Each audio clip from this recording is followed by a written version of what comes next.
Доаѓам од Центарот за очи визија, кој собственик сум, заедно со мојот брат Сашо Петров, доктор Сашо Петров. Ја основавме фирмата далечната 2002 година во едно многу критично време за Македонија. Меѓутоа, ние бевме визионери, како што се вика и самото име на Центарот Визија, и тргнавме по еден пат и покрај тоа што бевме доста млади, сигурни во нашиот успех.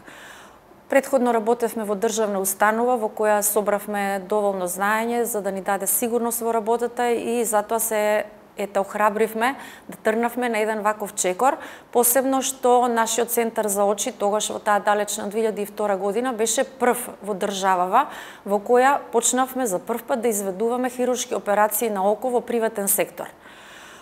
Не само што по тоа бевме први во таа 2002 година, за прв пат почнавме и со посовремени методи на хируршки третман на катарактата кај народот, лазерска операција на катаракта, како што е популарно познато меѓу луѓето. За прв пат, значи, ние во нашата ординација почнавме со тој тип на операција во таа далечна 2002 година, а воедно Македонија ја ставивме и на мапата држави во светот во која се изведуваат и лазерски корекции на диоптрии. Значи, луѓе што не сакаат да носат диоптриски очила, да може да ги трнат и да си функционираат без очила. Значи, визионери сме по тие две клучни прашања што сепак го трасиравме патот на еден посовремен начин да се подигне нивото на офталмологијата во Македонија. И од тогаш па до ден денеска нашата ординација бележи видни успеси, за што говорат и многуте награди за кои ги добивме сите овие 22 години на нашето постоење. Тоа значи дека во ниеден момент не заостанавме во чекорење и следење на тие најсовремени текови на дијагностицирање и операции во офталмологијата.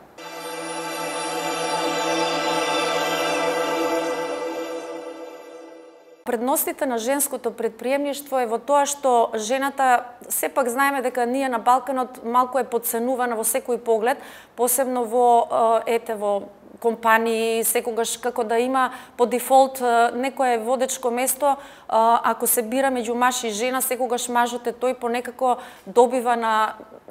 поени повеќе за да биде ставен на некоја лидерска позиција. Со ваквите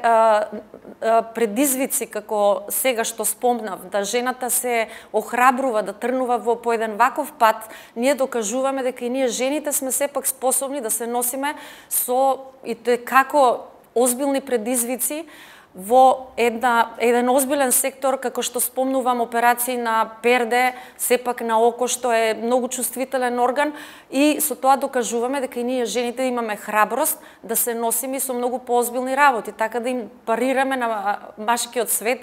да едноставно барем бидеме изедначени во добивање на тие поени на било каква позиција кога станува збор да се постави маж или жена.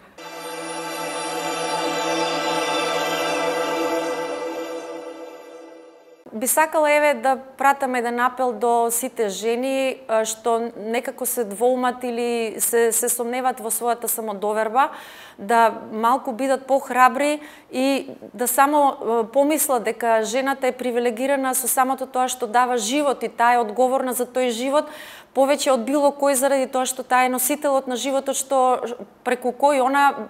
носи наследници на овој свет. И сето тоа ја става така на едно посебно место, заради што и треба да има поголема храброст, поголема сила да се носи со сите предизвици во животот, баш водејќи се од, за мене барем, водејќи се од таа една главна и основна причина да своето поколение му даде пример и го изнесе на еден правилен пат, а примерот е всушност таа самата.